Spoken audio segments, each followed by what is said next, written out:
বাংলাদেশের 2-4 জন গরিব মানুষ যখন এখানে গরু আনতে চায় এদেরকে মাইরা ফেলে এদের বিএসএফ দেয়া। আর যেটা নিয়ে আপনার গরু চুরির বাহিরেও বিভিন্ন সময় সীমান্তে মানে অনেক হত্যাকাণ্ড ঘটিয়েছে বিএসএফ, কিন্তু কোনোভাবেই বিএসএফকে রোকা যাচ্ছিল না, বিচারের আওতায় আনা যাচ্ছিল না। কিন্তু এবার বিচারের আওতায় আনার ঘোষণা দিয়েছেন আমাদের মমতা दीदी।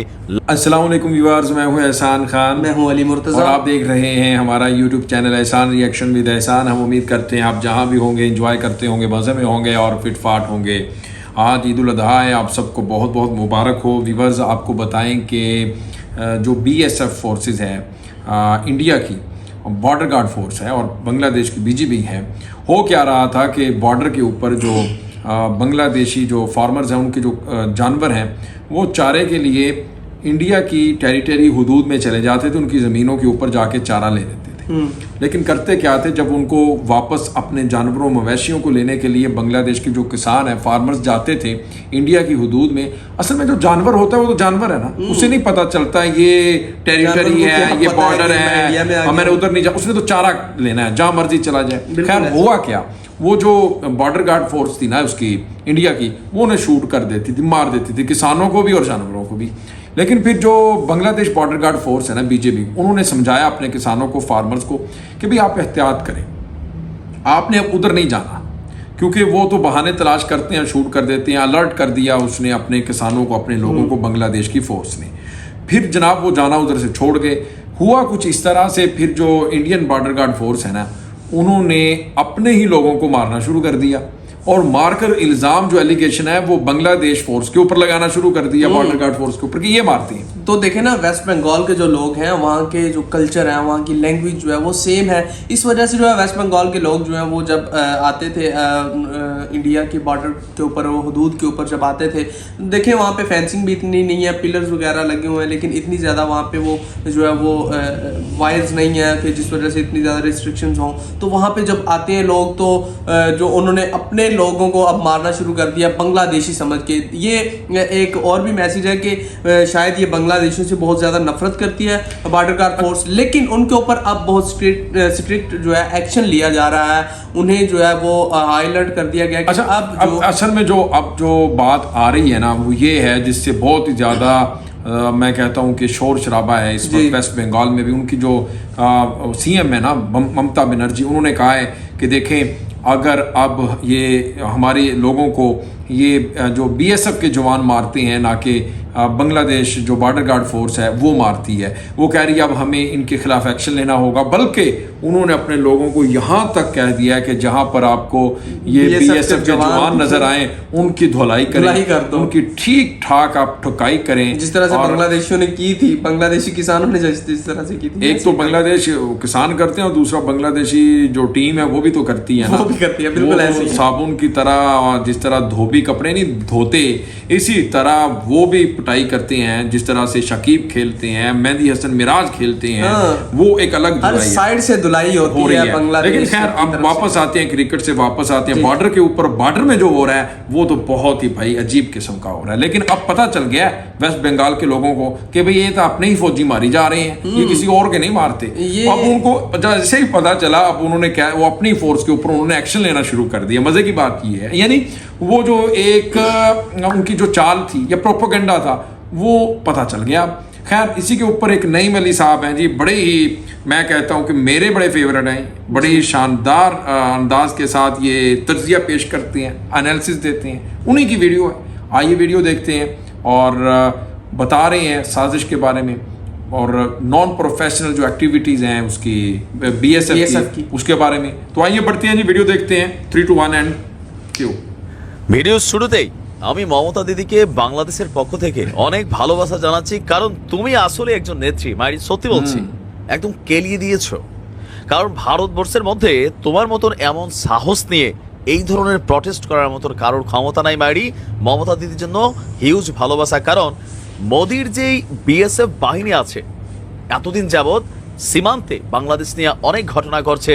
এদের দেশে এরা চোর পালে, গরু চোর পাইলা, গরু চোর থাইকা কমিশন খায় মোদির বিভিন্ন নেতা এমপি মন্ত্রীরা, চাঁদাবাজেরা। কিন্তু সেই গরু চুরির ব্যবসায় বাংলাদেশের 2-4 জন গরিব মানুষ যখন এখানে গরু আনতে চায় এদেরকে মাইরা ফেলে এদের বিএসএফ দেয়া। আর যেটা নিয়ে আপনার গরু চুরির বাহিরেও বিভিন্ন সময় সীমান্তে মানে অনেক হত্যাকাণ্ড ঘটিয়েছে বিএসএফ, কিন্তু কোনোভাবেই বিএসএফকে রোকা যাচ্ছিল না, বিচারের আওতায় আনা যাচ্ছিল না। কিন্তু এবার বিচারের আওতায় আনার ঘোষণা দিয়েছেন আমাদের মমতা দিদি। লাভ ইউ দিদি। পঞ্চায়েত ভোটের প্রচার পর্বের শুরুতে কোচবিহারকে বেছে নিয়েছেন আমাদের মমতা দিদি।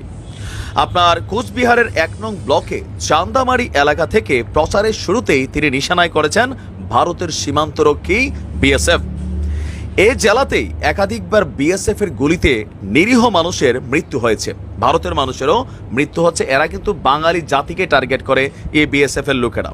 সেসব ঘটনার প্রসঙ্গ তোলে মমতা দিদি বলছেন যে গুলি করা যেন বিএসএফ এর অধিকার হয়ে উঠেছে।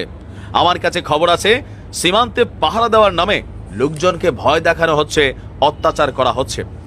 এদিন তিনি তার সভামঞ্চে হাজির বিএসএফ এর গুলিতে নিহত যুবকের একটা পরিবার ছিল, তাদের সঙ্গে একসাথে দাঁড়িয়ে বিএসএফ কে কড়া হুঁশিয়ারি বার্তা দিয়েছেন তৃণমূলের এই নেত্রী। দর্শক, উত্তরবঙ্গ থেকে পঞ্চায়েতের ভোটের প্রচারে নেমেছেন নেত্রী। আপনার চান্দামারির সভামঞ্চে বিএসএফ এর গুলিতে নিহত যুবকের পরিবারের সদস্যদের হাজির করে মমতা বন্দ্যোপাধ্যায় বলেছেন তৃণমূল এদেশের পাশে আছে, তৃণমূল এদের পাশে আছে, থাকবে। আর তিনি বলছেন যে পুলিশকেও বলছি এসব নিরাপত্তার দিকটা খেয়াল রাখতে। মুখ্যমন্ত্রী আশ্বাস দিয়েছেন, আর এই ভরসায় তাদের চোখেও কৃতজ্ঞতার অশ্রু এসেছে। বিএসএফ এর অতি সক্রিয়তা ঠেকাতে মুখ্যমন্ত্রীর পরামর্শ, সবাইকে বলছি বিএসএফ ভয় দেখালে ভয় পাবেন না, সঙ্গে সঙ্গে পুলিশে যাবেন, আর কোথাও যদি গুলি চলে তাহলে পুলিশ যেন তাদেরকে গ্রেপ্তার করে সেই নির্দেশনা আমি দিয়ে যাচ্ছি, কাউকে ছাড়া হবে না। সীমান্ত রক্ষার নামে এই ধরনের বাড়াবাড়ি কোনোভাবেই গ্রহণযোগ্য হবে না।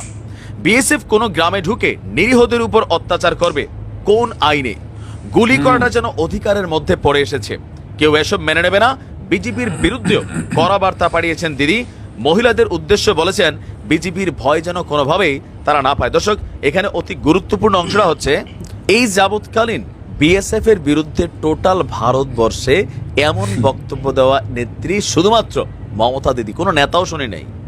तो व्यूअर्स, आपने ये वीडियो देखी, बहुत ही अच्छी वीडियो थी, बड़े ही गहराई के साथ ये बता रहे थे नईम साहब, और वो भी यही कह रहे हैं कि देखें यार, जो बांग्लादेश बीजेपी हैं वो तो बड़ी प्रोफेशनली उसके ऊपर काम करें, लेकिन बीएसएफ के जो जवान हैं वो अपने लोगों को मारना लेकिन अनफॉर्चुनेट इस तरह हो रहा है वेस्ट बंगाल में लोगों के साथ कि जो उनकी हिफाजत के लिए, जो उन्हें प्रोटेक्ट करने के लिए जो उनके ऊपर आर्मी जो उनकी है वो उनकी दुश्मन बन चुकी है।